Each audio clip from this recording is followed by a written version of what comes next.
Hi friends, welcome back to Mahabharata series episode number 28. ఇప్పటి వరకు జరిగిన భీముడు తన తల్లి సోదరులతో కలిసి ఒక చెట్టు దగ్గర సేద తీరుతున్నాడు. అదే సమయంలో హిడింబాసురుడు అనే రాక్షసుడు అతని చెల్లిన హిడింబను పిలిచి అక్కడ ఒక నరులు ఉన్నారు, వాళ్ళని చంపి తిందాము అని అంటాడు. హిడింబ భీముడి సౌందర్యాన్ని చూసి భర్తగా పొందాలనుకుంటుంది. హిడింబాసురుడు గురించి మొత్తం చెప్పింది. తన చెల్లి ఎంతకు రాకపోవడంతో హిడింబాసురుడు అక్కడ వచ్చాడు. భీముడికి హిడింబాసురుడికి పెద్ద ఘోరమైన యుద్ధం జరిగింది. ఆ యుద్ధంలో హిడింబాసురుడు చనిపోయాడు.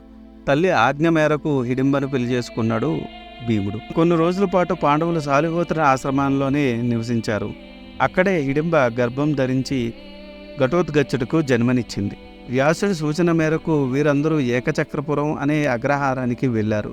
అక్కడ బ్రాహ్మణుని ఇంట్లో ఉన్నారు. అక్కడ బకుడు వల్ల జరిగే కష్టాన్ని తీర్చడానికి భీముడు ప్రయాణం అయ్యాడు. ఆ తర్వాత ఏం జరుగుతుందన్నది ఈ వీడియోలో చెప్పబోతున్నా. So let's get into the video.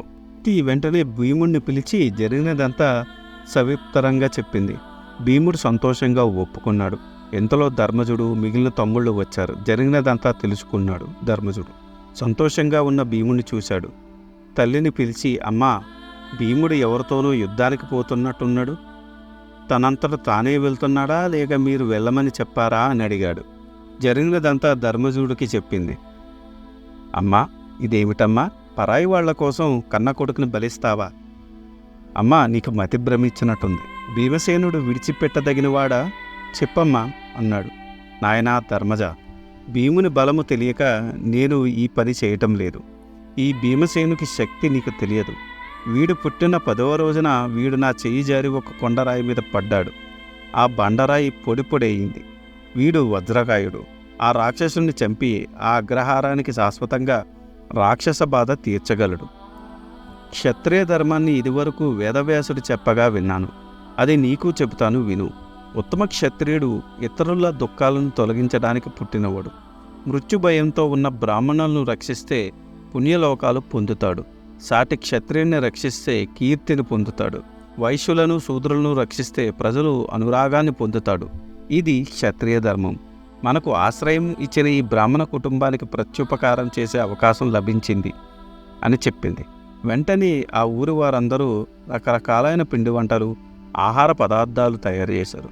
ముందుగా భీముడికి తృప్తిగా కడుపు నిండా భోజనం పెట్టారు. ఒక బండి నిండా ఆహార పదార్థాలు నింపారు.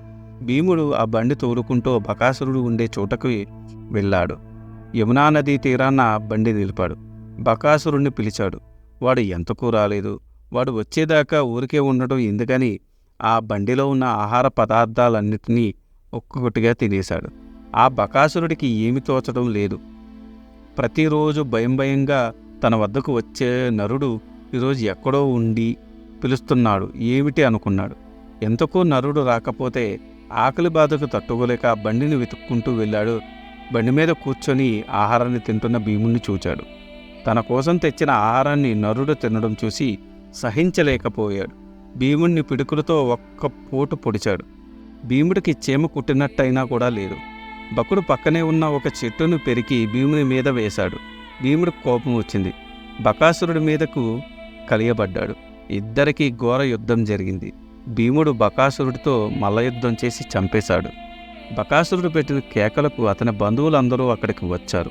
చూడండి, ఈ బకాసురుడు చచ్చాడు. మీరు కూడా ఏకచక్రపురానివాసులకు ఏమన్నా ఆపద తలబడితే వీడిలాగే చస్తారు అని చెప్పాడు.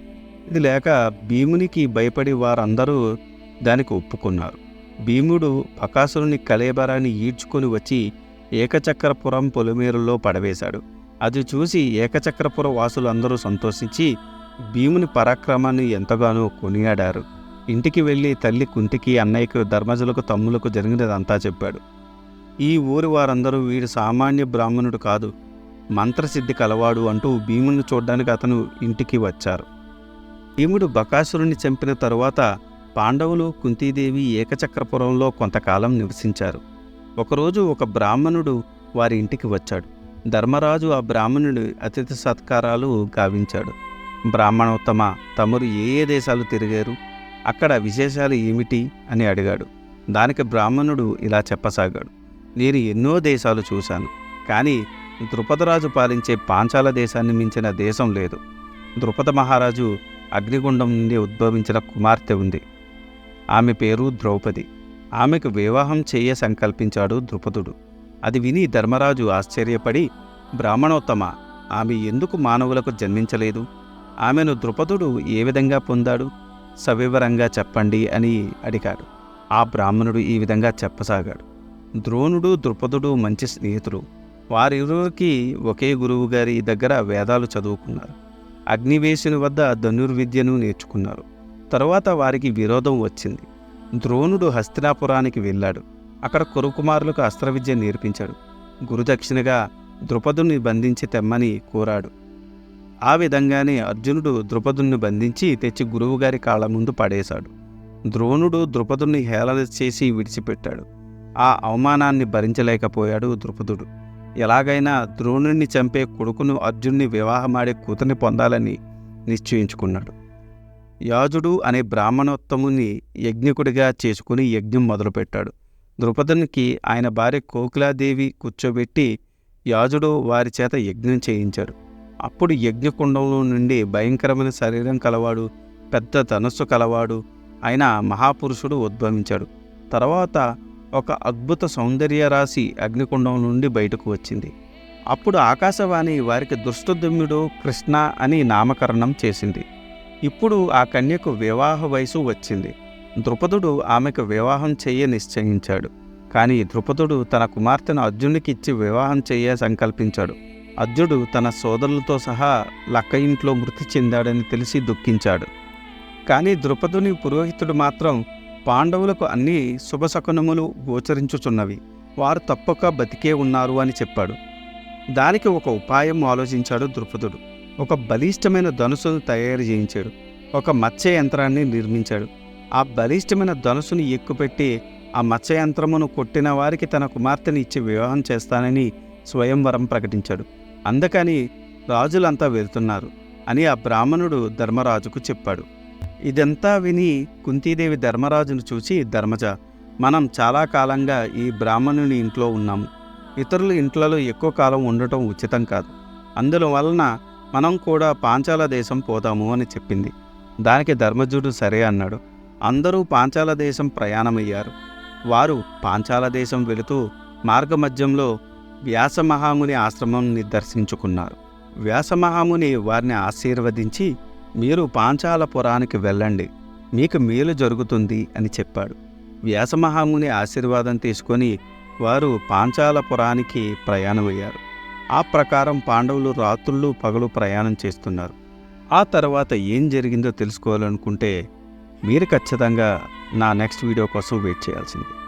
ఈ వీడియో కనుక మీకు నచ్చితే do like, share and subscribe. Thanks for watching. జై సనాతన ధర్మం.